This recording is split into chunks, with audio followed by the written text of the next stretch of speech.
नमस्कार साथियों, युग एग्जाम ऑनलाइन में आप सबका स्वागत है। आज हम सीटेट ईबीएस का प्रैक्टिस सेट हल करेंगे। अगर हमारे चैनल पर नए हैं तो चैनल को सब्सक्राइब कर लें, जिससे कि आने वाली वीडियो आपको मिलती रहे। तो चलिए शुरू करते हैं।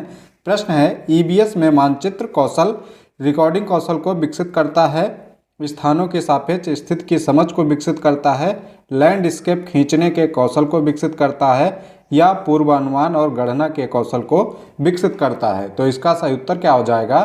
तो इसका सही उत्तर बी हो जाएगा, स्थानों की सापेक्ष स्थिति की समझ को विकसित करता है। अगला प्रश्न है, कक्षा 5 के समय आमतौर पर अपना दिया हुआ कक्षा का कार्य नहीं करते हैं, मुद्दे को हल करने का सबसे अच्छा उपाय हो सकता है। ऑप्शन है, माता पिता से बात करें और उन्हें सलाह दें, उसे वैकल्पिक और आसान गृह कार्य दें, उसकी कठिनाई का पता लगाने और उसके अनुसार कक्षा कार्य को समायोजित करने के लिए उससे बात करें, या किसी दूसरे बच्चे को उसकी कक्षा के कार्य को पूरा करने में मदद करें। तो इसका राइट आंसर क्या हो जाएगा? तो इसका राइट आंसर सी हो जाएगा, उसकी कठिनाई का पता लगाने और उसके अनुसार कक्षा कार्य को समायोजित करने के लिए उससे बात करें।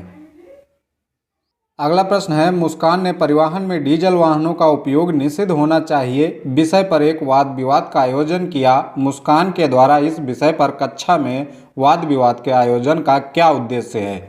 ऑप्शन है, वह आधुनिक वाहनों के उपयोग के लाभों पर छात्रों को संवेदनशील बनाना चाहती है, या इस मुद्दे पर छात्रों को कई दृष्टिकोणों की सराहना करने में मदद करता है।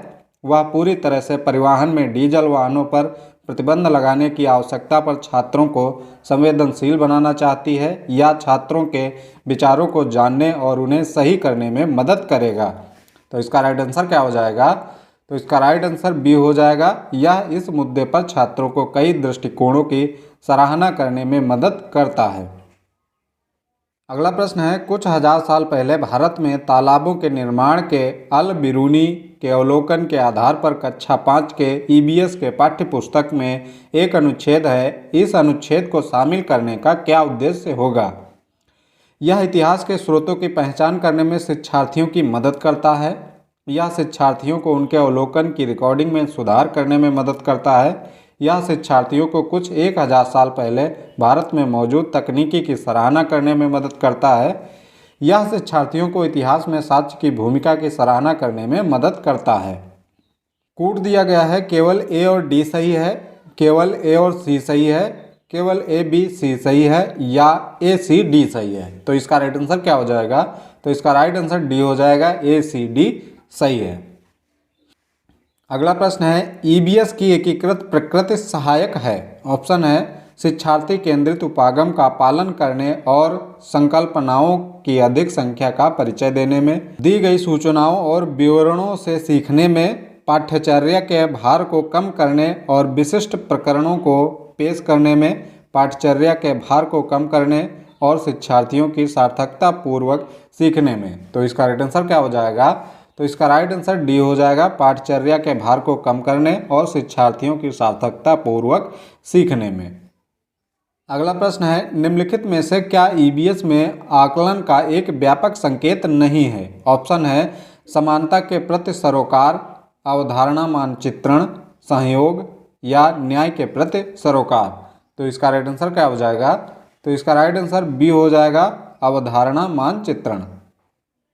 अगला प्रश्न है, पर्यावरण अध्ययन में प्रश्न करने को एक युक्ति के रूप में उपयोग किया जाता है। ऑप्शन है, नियमों के पालन को बढ़ावा देने के लिए, कक्ष में जिज्ञासा को बढ़ावा देने के लिए, अनुशासन को बनाए रखने के लिए, या ध्यान खींचने के लिए। तो इसका राइट आंसर क्या हो जाएगा? तो इसका राइट आंसर बी हो जाएगा, कक्ष में जिज्ञासा को बढ़ाने के लिए। अगला प्रश्न है, अपनी कक्षा में 50 से अधिक छात्रों के साथ वाणी उन्हें एक ऐसी गतिविधि में जोड़ना चाहती है जिससे सीखने को बढ़ाने के लिए अधिकतम संख्या में इंद्रियां शामिल हैं। निम्न में से कौन सा क्रियाकलाप उपरोक्त कार्य के लिए ठीक होगा? ऑप्शन है, उचित ए-बी साधन के लिए स्मार्ट कक्ष का उपयोग करना, नज़दीक के स्थान के लिए क्षेत्र भ्रमण का आयोजन करना, कौशलों के प्रदर्शन के लिए समुदाय से संदर्भ व्यक्तियों को आमंत्रित करना, या समूह चर्चा को प्रोत्साहित करना। तो इसका राइट आंसर क्या हो जाएगा? तो इसका राइट आंसर बी हो जाएगा, नज़दीक के स्थान के लिए क्षेत्र भ्रमण का आयोजन करना। अगला प्रश्न है, इकरा अपने शिक्षार्थियों को ईबीएस में समाचार पत्रों पत्रिकाओं को पढ़ने के लिए क्यों प्रोत्साहित करती है? ऑप्शन है, ये शिक्षार्थियों को स्वतंत्र बनाने में सहायता करते हैं, ये शिक्षार्थियों को प्रतिस्पर्धी बनाते हैं, ये मनोरंजक संसाधन उपलब्ध है, ये शिक्षार्थियों को उनके अपने संसार से जुड़ने में सहायता करते हैं। तो इसका राइट आंसर क्या हो जाएगा? तो इसका राइट आंसर डी हो जाएगा, ये शिक्षार्थियों को उनके अपने संसार से जुड़ने में सहायता करते हैं। अगला प्रश्न है, नीचे दिए गए कौन से राज्य में तोरंग का अर्थ जंगल है? ऑप्शन है मिजोरम, झारखंड, असम या ओडिशा। तो इसका राइट आंसर क्या हो जाएगा? तो इसका राइट आंसर बी हो जाएगा, झारखंड। झारखंड राज्य में तोरंग का अर्थ जंगल होता है। अगला प्रश्न है, आज हम मिर्ची के बिना भोजन की कल्पना भी नहीं कर सकते हैं, इसे व्यापारी हमारे देश में लाए थे। दक्षिणी अमेरिका से, दक्षिणी अफ्रीका से, अफगानिस्तान से या इंग्लैंड से। तो इसका राइट आंसर क्या हो जाएगा? तो इसका राइट आंसर ए हो जाएगा, दक्षिणी अमेरिका से।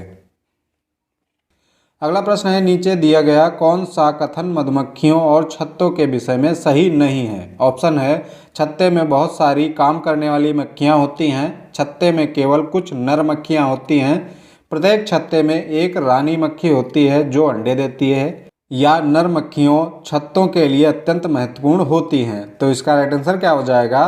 तो इसका राइट आंसर डी हो जाएगा, नर मक्खियाँ छत्तों के लिए अत्यंत महत्वपूर्ण होती हैं। अगला प्रश्न है, हमारे देश का संविधान निम्नलिखित में से किसके नेतृत्व में बनाया गया था? ऑप्शन है, डॉक्टर भीमराव बाबा साहेब अम्बेडकर, सर्वपल्ली डॉक्टर राधाकृष्णन, मोहनदास करमचंद गांधी, सरदार वल्लभ भाई पटेल। तो इसका राइट आंसर क्या हो जाएगा? तो इसका राइट आंसर ये हो जाएगा, डॉक्टर भीमराव बाबा साहब अम्बेडकर के नेतृत्व में संविधान का निर्माण किया गया था। अगला प्रश्न है, पौधों के लिए किए जाने वाले नीचे दिए गए कार्यों पर विचार कीजिए। पौधों को सहारा देना, ह्यूमस प्रदान करना, भोजन संचित भंडारण करना, पानी और खनिजों को अवशोषित करना। इनमें से जोड़ों के कार्य हैं। ऑप्शन है, ए, सी और डी सही है, ए, सी, डी सही है, केवल ए, बी सही है या केवल सी, डी सही है। तो इसका राइट आंसर क्या हो जाएगा? तो इसका राइट आंसर बी हो जाएगा, ए, सी, डी सही है।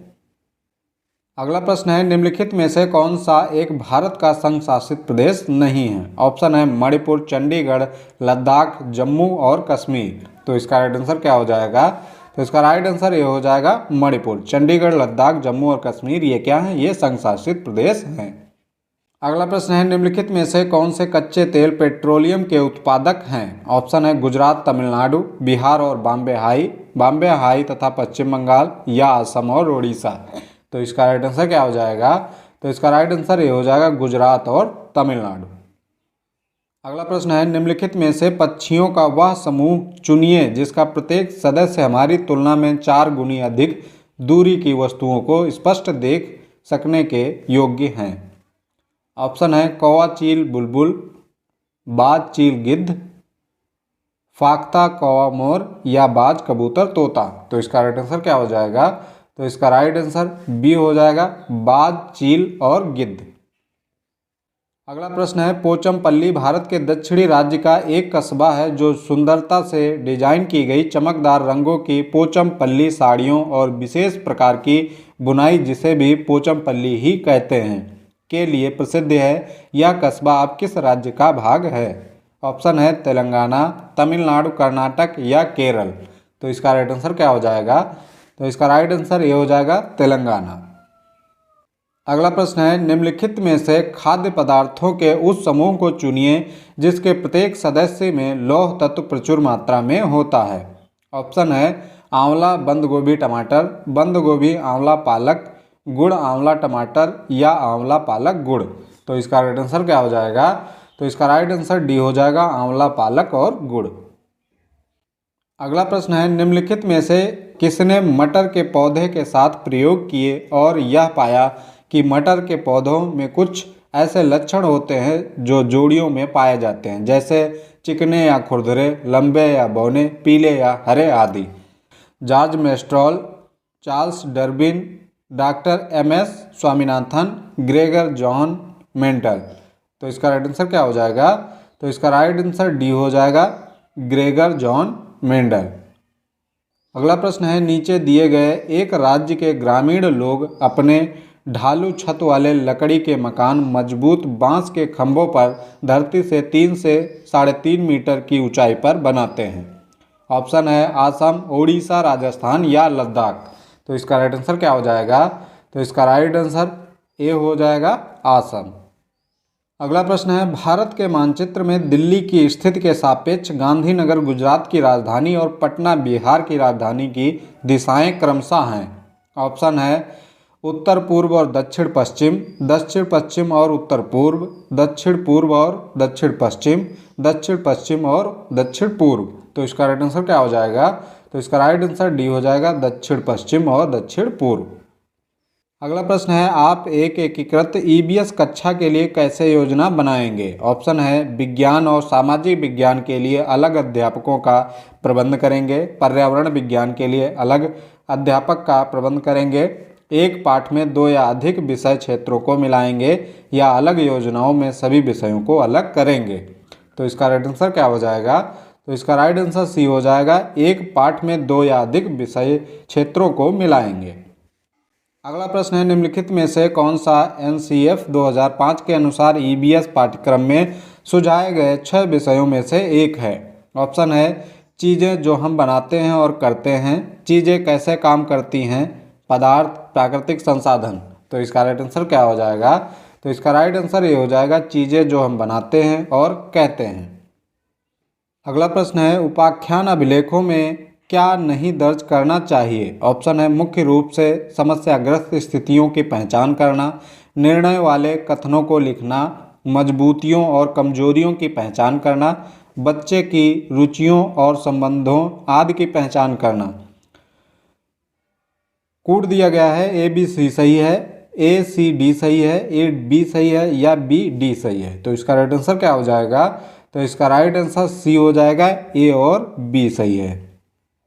अगला प्रश्न है, पुनीत ने अपनी कक्षा 5 के शिक्षार्थियों को मानव शरीर की एक रूपरेखा दी और उन्हें भोजन विषय पढ़ाने से पहले पाचन तंत्र को बनाने को कहा।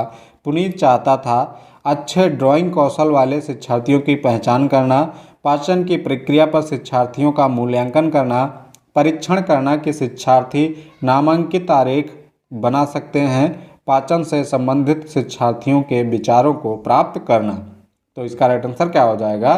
तो इसका राइट आंसर डी हो जाएगा, पाचन से संबंधित शिक्षार्थियों के विचारों को प्राप्त करना। अगला प्रश्न है, निम्नलिखित में से क्या रचनात्मक आकलन के संबंध में सही नहीं है? ऑप्शन है इसको छात्रों के प्रगति की निगरानी करनी है, बच्चे के सीखने की कोई भी जानकारी रचनात्मक आकलन में मदद कर सकती है, रिपोर्ट कार्ड के प्रत्येक तिमाही में इसकी सूचना दी जानी चाहिए, अधिगम को सुदृढ़ करने के लिए यह अध्यापक को समय पर कार्यवाही करने में मदद करता है। तो इसका राइट आंसर क्या हो जाएगा? तो इसका राइट आंसर सी हो जाएगा, रिपोर्ट कार्ड के प्रत्येक तिमाही में इसकी सूचना दी जानी चाहिए। आज के वीडियो कैसी लगी कमेंट बॉक्स में जरूर बताएं। मिलते हैं अगली वीडियो में, तब तक के लिए जय हिंद।